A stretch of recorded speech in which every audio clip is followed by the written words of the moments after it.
All right, so you might remember that a couple of weeks ago I did a video. I was pretty angry. I was pretty frothed up. I did a video in which I directed at the billionaire Bill Ackman. I asked him, "Where the fuck have you been?" And what that was in response to is the fact that Bill Ackman, billionaire hedge funder, his Twitter page has become really a locus point for criticism of American universities. And Bill, for the last month or so, has been very adamantly and vociferously decrying the atmosphere on a number of college campuses and Ivy League campuses and Harvard, which he claims is anti-Semitic, and he claims that Jewish students have been harassed, etc. Well, I don't want to get into that issue because I actually think that it's complicated and there seems to be harassment if we want to call it that, that's been going both ways. And I don't see, let me put it this way, I don't think that the biggest problems plaguing our college campuses revolve around this question of Israel versus Palestine and the current moment.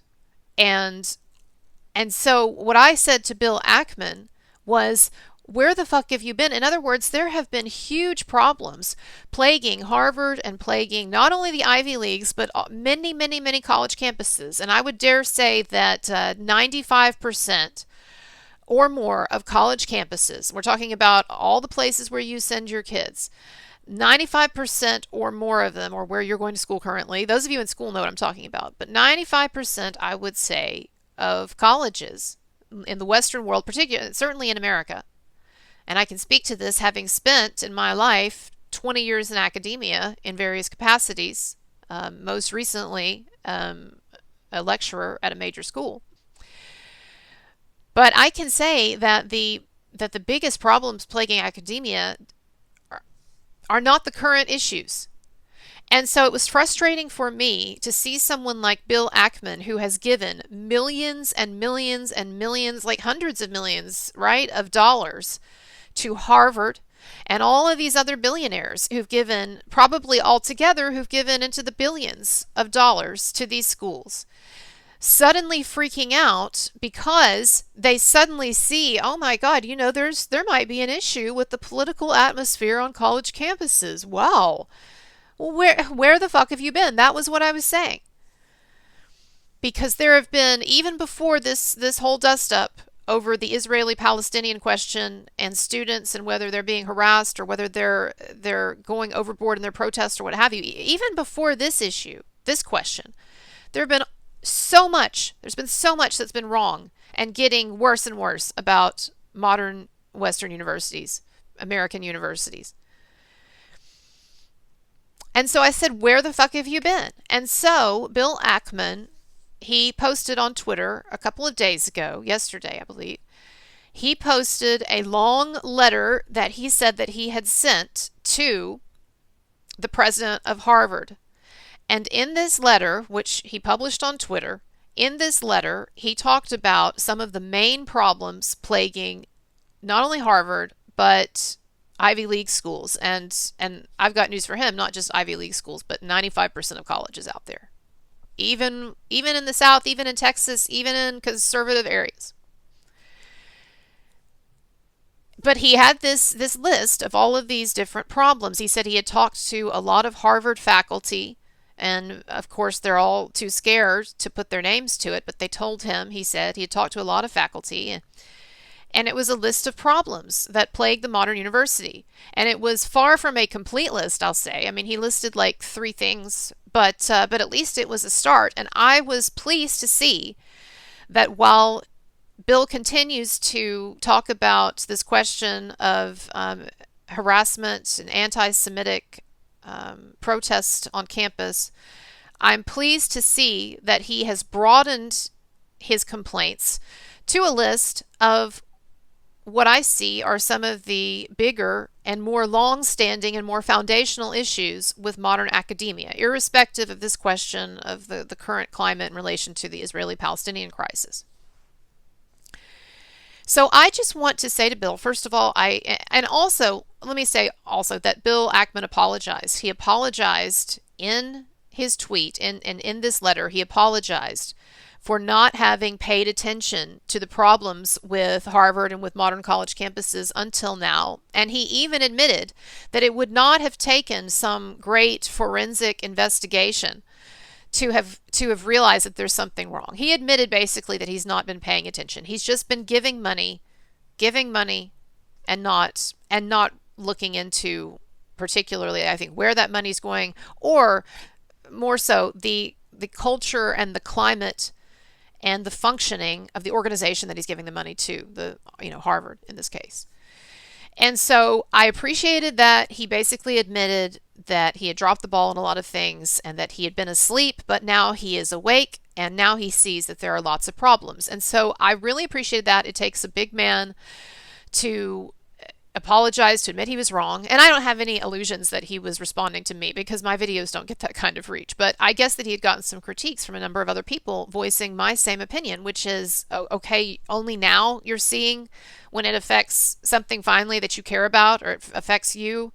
Only now are you seeing that there's a problem, and you've just been giving money then blindly for years and years and years, helping to prop up these institutions, when really the only thing really that can hold these institutions to any kind of account is, well, first of all, the government legally, but secondly, really, it's donors.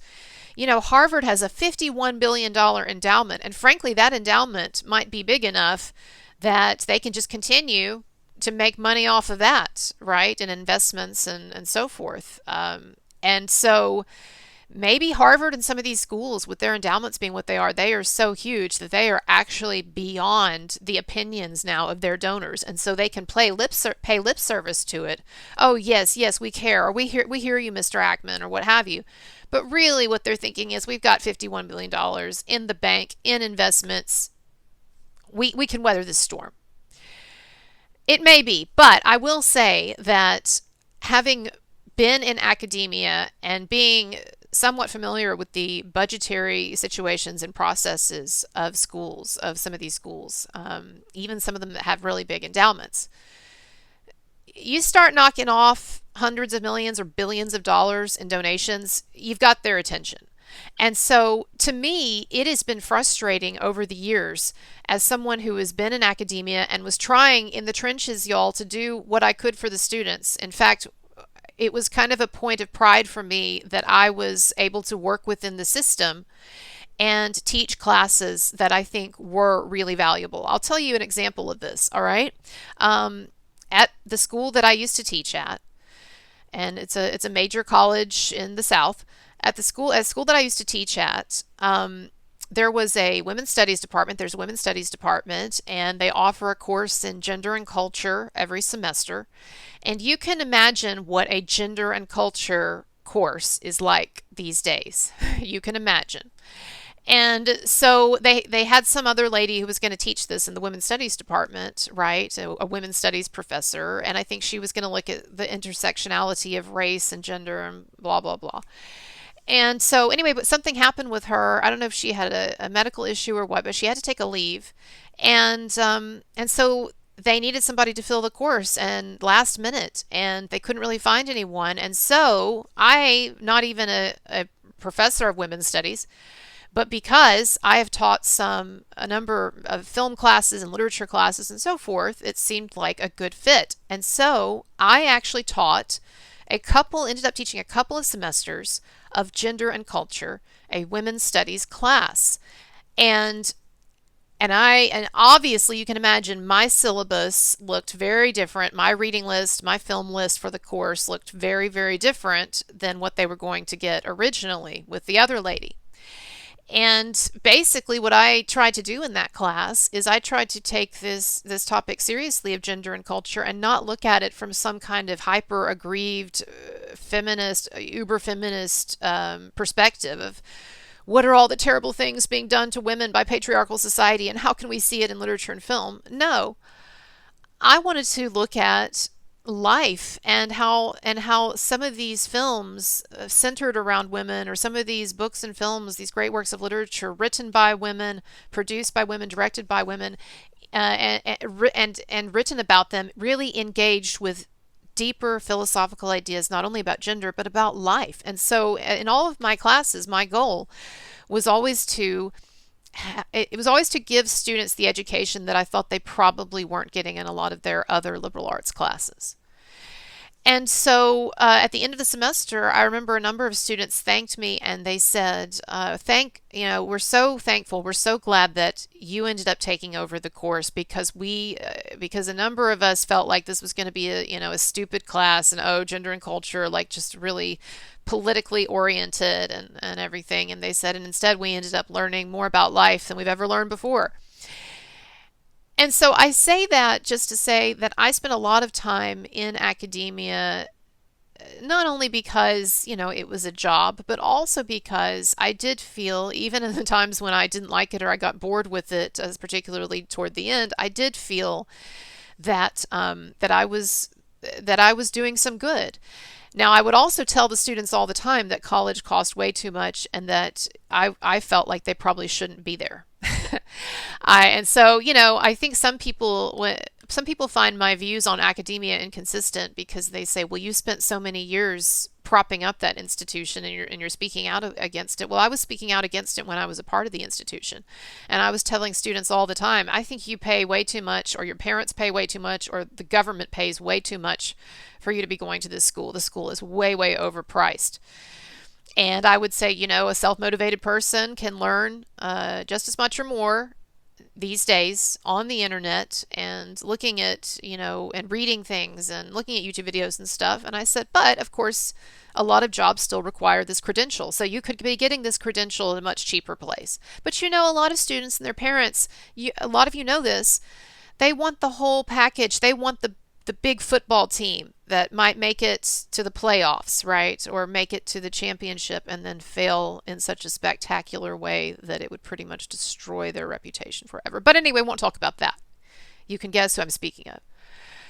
But no, students, they want the whole experience, and I understand that that's what people want. It's a kind of a finishing school for people who can afford it, then great. But it should not be the prerequisite or the requirement for entry into professions that it is today, particularly when, yes, a lot of the classes and the general atmosphere on campus is infected with a real left-wing bias.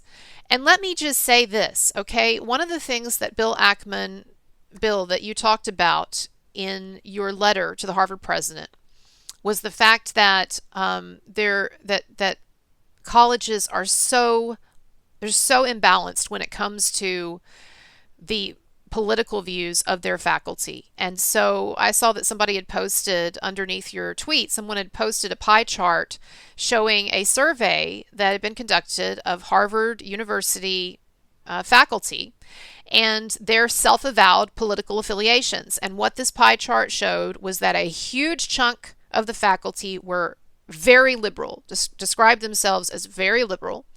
Then a huge chunk of the faculty described themselves as liberal, and then another huge chunk described themselves as moderate.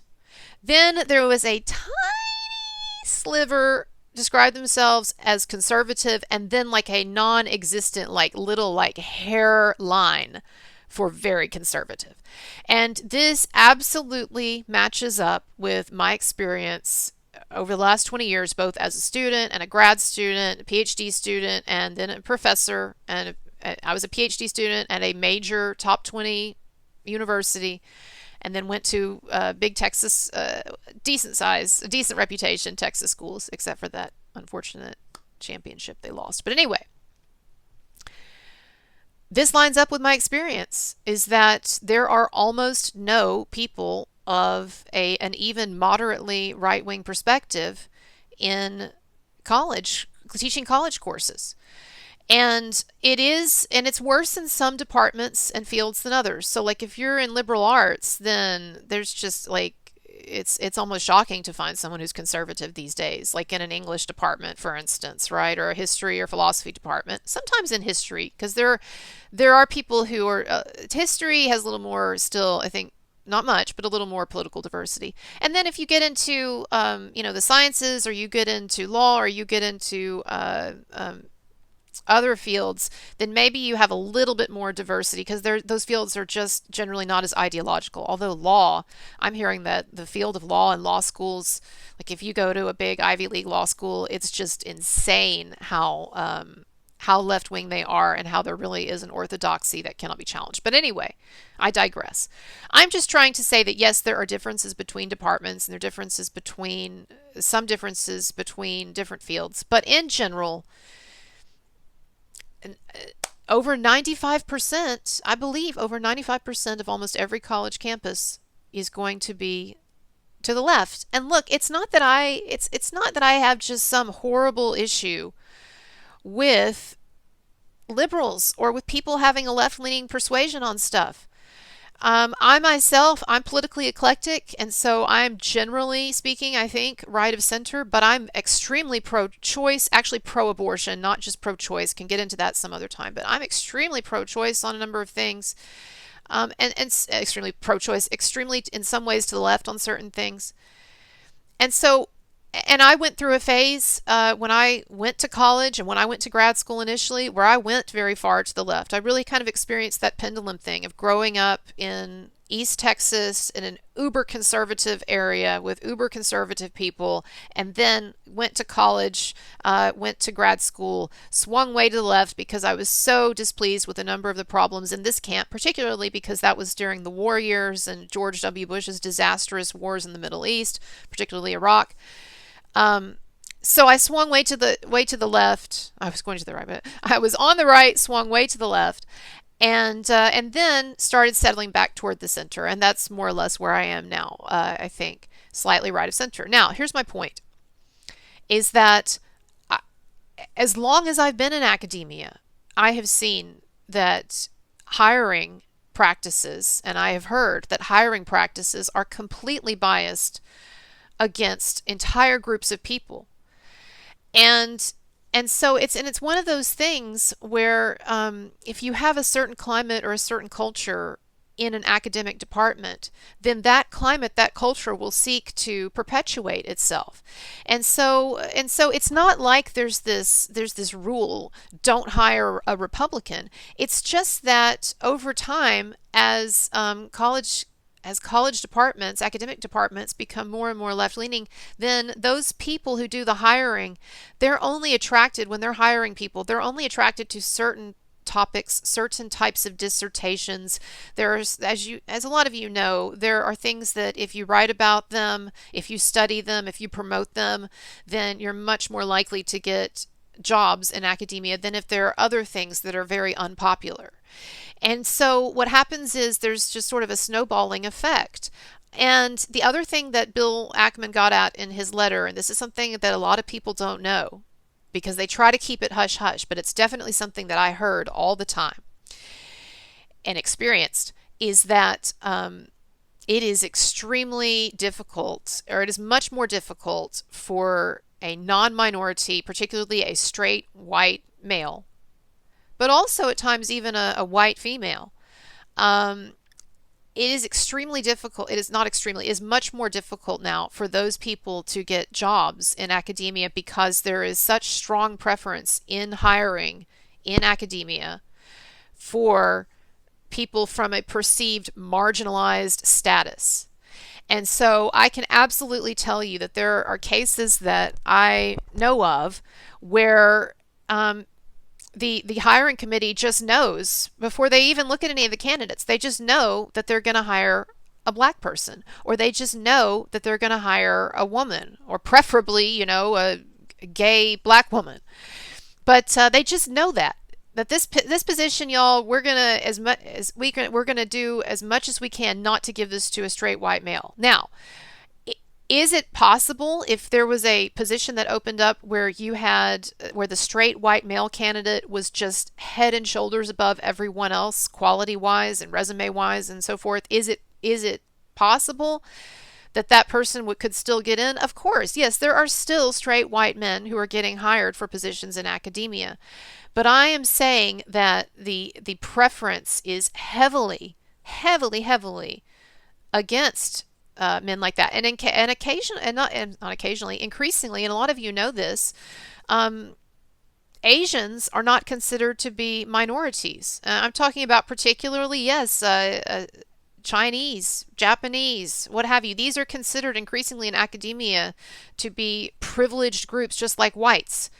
And the same thing for Jews. And this is one of the things that a number of you, like Bill Ackman, are discovering is that, and Bill Ackman talked about this in his letter, is that Jews are considered in this particular intellectual framework that is so oriented toward issues of colonialism and toward wealth inequalities and those sorts of concerns. Jews are increasingly not viewed as a marginalized minority. They're seen as being privileged and privileged colonizers, whether it's their particularly with the Israel thing, but just in general, there is among a number of people on college campuses, there is this anti-Jew attitude. And so yes, if you are from some of these groups, it's going, or if you're straight, and there's even a preference for people who are queer, people who are gay, bi, trans. The bias towards trans people is to me particularly in academia is to me particularly inexplicable, but it is there, particularly for some positions. If you have two people up for a gender studies position, for instance, I talked about the gender and culture class that I taught. If you have two people up for that, and one of them is a straight white woman, and the other is, a trans person, who do you think is going to get that job? And so what has happened is this sort of stuff has been going on since the 60s, and it has just been snowballing more and more, and we are at the point now where this particular controversy about Israel versus Palestine, it has sort of uncovered for a number of people the fact that there might be some ideological issues on some of these college campuses, or there might be issues on these college campuses in how there's a double standard, it seems, for certain kinds of free speech. And I know people were pointing out how the president of Harvard, when that George Floyd stuff was going on a while back, and she was very strongly, she felt it was necessary for Harvard to make a clear statement on that situation. Like here's my thing. Why do we even expect colleges to weigh in on any of this shit?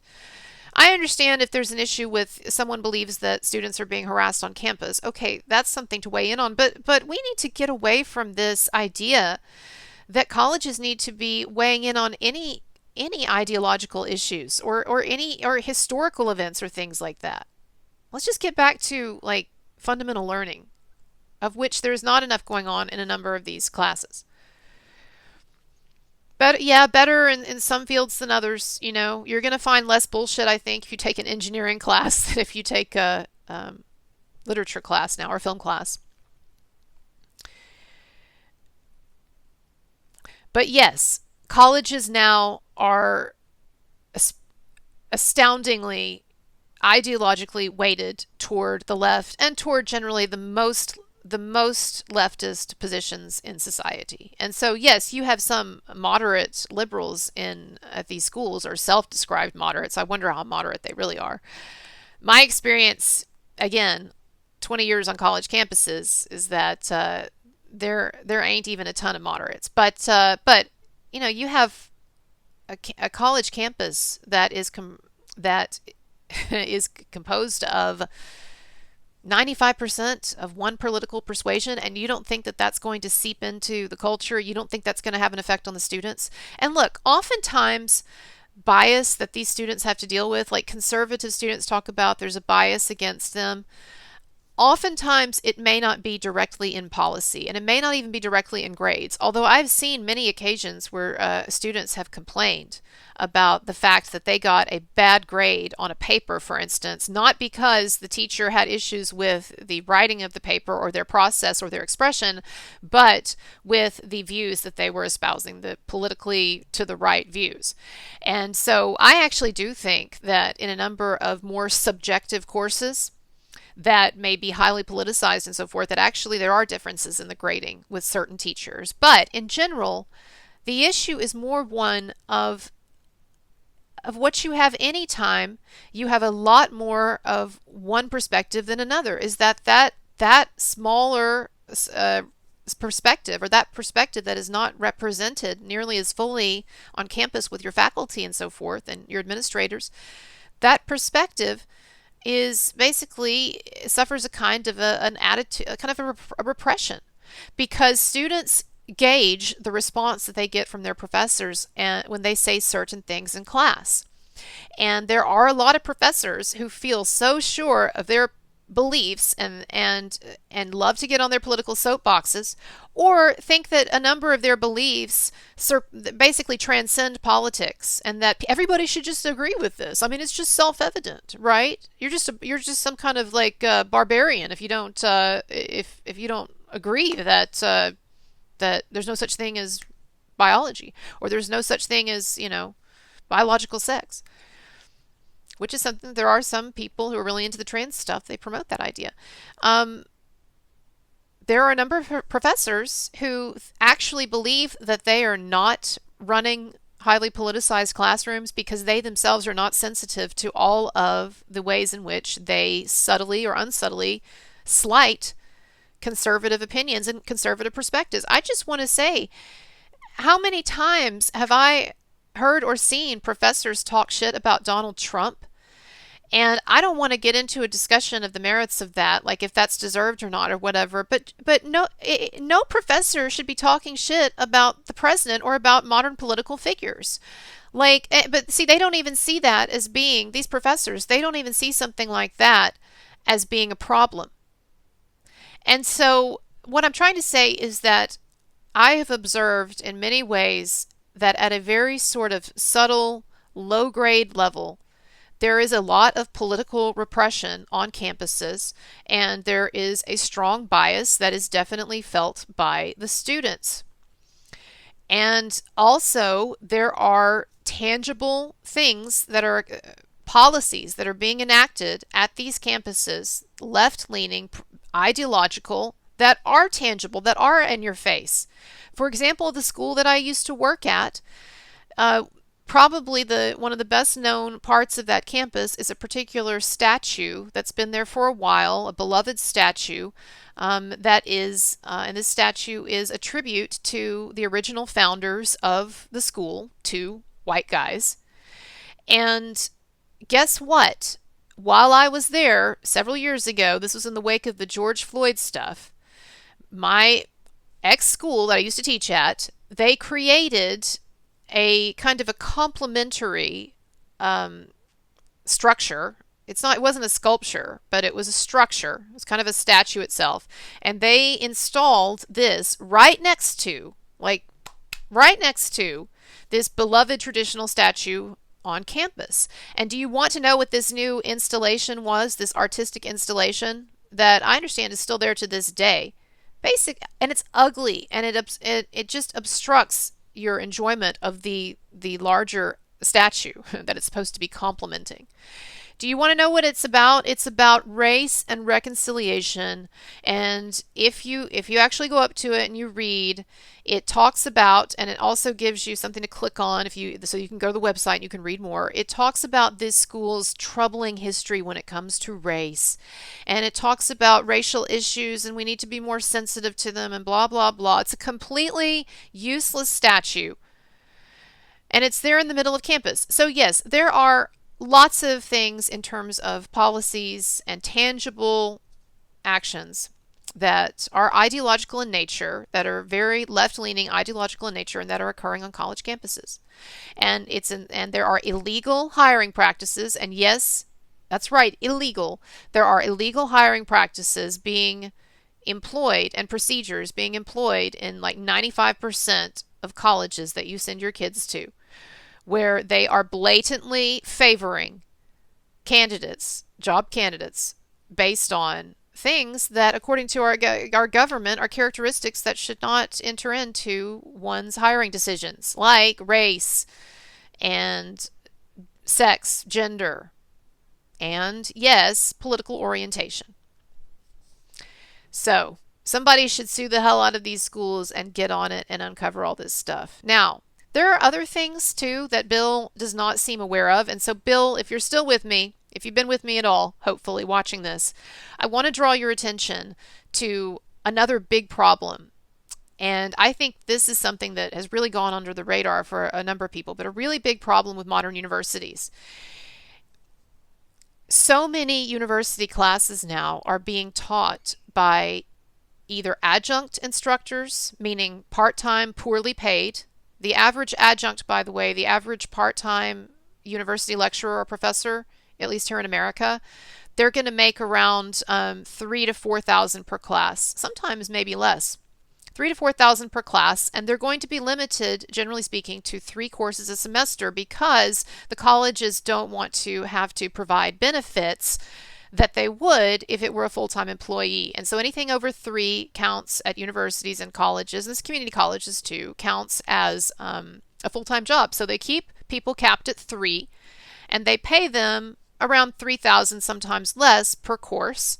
And this is even at major schools, big schools, all right? And and so, you can do the math in your head and you can figure out that that means that these part-time professors have to get other jobs. And so they're kind of running themselves ragged, going around trying to fulfill some dream of teaching.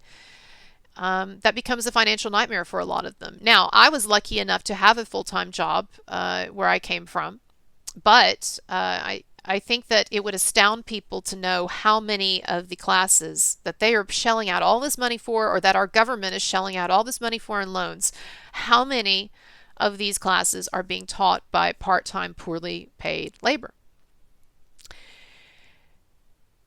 And grad students, by the way, also poorly paid, though you could argue that some of these grad students getting stipends or getting or getting tuition remission, that's good enough. But I'm just saying that when you look at Harvard, for instance, Harvard claims that it has one of the lowest part-time faculty ratios in the United States, and I believe it's officially at 16%, though again, who's really checking these numbers? Because I just want you all to know that the numbers that you see like in US News and World Report about different things like faculty to student ratio and stuff like that, like if you start digging deeply on that, you're gonna see some people are fudging their numbers and there's weird ways things are being calculated and what have you. All right, but nobody's really investigated that, right? Anyway, here's my point though. Harvard claims 16% of its faculty are part-time or adjunct. Okay, this poorly paid part-time labor I'm talking about. But that's not counting all of the grad students who are teaching courses, and that's also not counting all of the one-year limited instructors who are only given a one-year contract, don't really make a whole lot more than the adjuncts, and are always in fear of getting axed at the end of the year, which you might say, well, that's okay that they're in fear of it. Okay, I understand, but I'm just calling out Harvard here.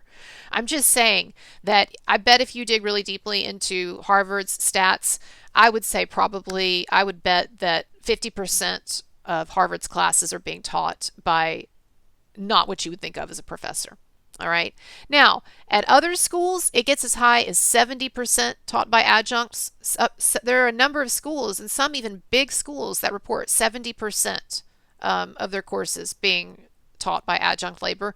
But I would say that I would say that most colleges, I would say probably at least 50% or more of the courses are being taught by part-time or grad student instructors. So just understand that's what your money is definitely not going toward.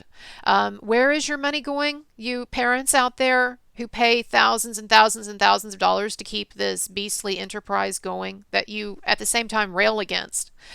And I understand it's a hoop. Your kid has to jump through it, and you're hoping that maybe they'll, meet a nice person to marry or something and have kids with. Like, I get it. I understand the thinking behind sending your kids to college. I went as well.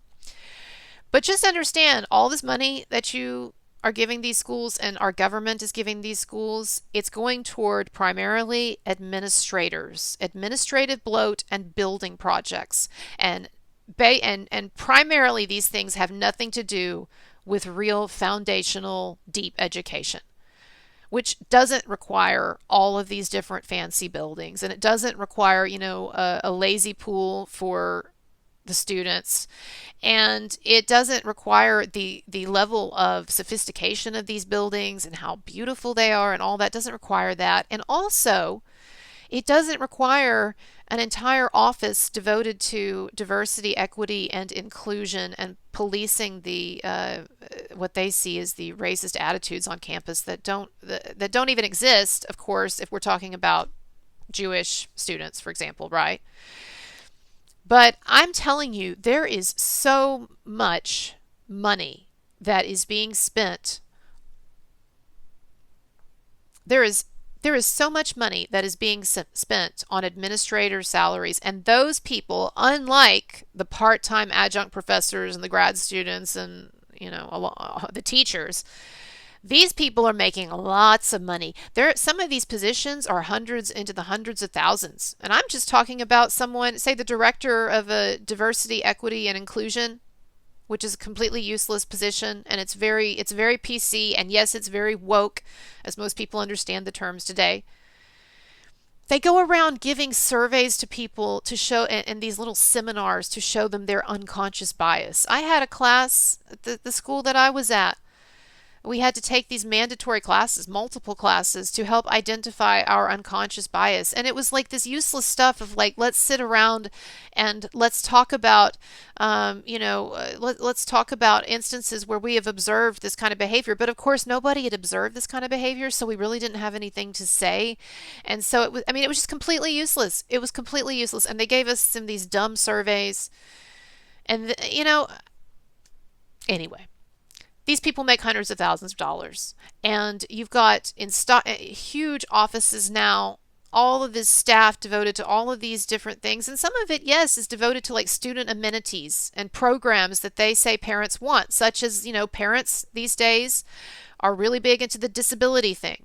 I can't tell you how many students I had who were blatantly not disabled, but because their parents wanted them to get some extra time on test, they had their ADD diagnosis declared as an official disability. So they would get extra time on test, and I had to give them my notes and all this stupid shit. So I just want to say, a number of you parents right now, you don't like the direction you think that society is going in terms of coddling weakness. Well, you know what? Some of you are coddling it too, or some of you are creating a sense of weakness in your children by telling them that if they've got ADD, they've got this major disability and they need extra time after tests. No, they just need to figure out how to deal with life with whatever problems they have. I just can't take an ADD diagnosis seriously like blindness. And, just as an aside here, it's just become completely acceptable in our society to give speed, and that's what it is, speed, to developing brains, but whatever. I guess I'm just saying the problem, it's not all with these colleges either. These parents, a lot of parents want to rail against the state of modern academia and people are too weak now and blah, blah, blah. Well, a number of you are fostering it too with your parenting. I saw an uptick when I was teaching. I saw a huge uptick over the later years of students in film classes who would sign up for film classes, and then they would tell me that they couldn't watch certain movies because they have anxiety or whatever, and they just can't handle it. Like some of you parents are creating debilitated human beings who are not strong enough for the real world, and you need to understand that. Anyway, but my point is this. Apparently, there were a lot of parents who wanted their children labeled as disabled, and so these schools have to create like large offices to handle all of the disability cases. And every semester when I taught, I had multiple students trying to get out of tests, trying to get easier assignments, trying to stay later for tests, trying to get moved to a room that's quieter, trying to get me to give them their notes, etc., because of their supposed disability. So anyway, my point is that some of this administrative bloat that's occurring on these college campuses, it's occurring because more and more parents and students are demanding some kind of ultimate experience in universities, when it used to just be you went there because you wanted to learn, or you wanted the credentials, or what have you, or if you did want the social prestige, then you were willing to suck it up to get that. But nowadays, anyway, so you've got these giant administrative beasts that have been created on college campuses, and all of this money being wasted. And you can look at a graph and you can see that over the years, the number of administrative positions that have been created, they have gone way, way up, at the same time that the number of permanent positions for academics gone way, way down as the shift to part-time and grad student labor occurs. So, Bill Ackman, you've got your work cut out for you, and I hope that you will continue to expand your critiques of academia beyond this current muddled international crisis. And to those of you who are sending your kids to these schools, you need to start holding them accountable. Not maybe your kids if some of them are a little too coddled, but I'm talking about holding the schools to account. And no, I don't want, someone asked me the other day, so you want colleges that are just completely run by the donors and just ideologically controlled by the donors? No. I want a situation where when colleges have gone completely off the rails, when 95% of American universities have gone completely off the rails in various ways, I want the people who have been funding it to put the brakes on and say, hey, we need to figure this shit out. So if Bill Ackman is the guy to do it, great. All right, everybody, my links are below. Check out my other work. I talk about a lot of other things.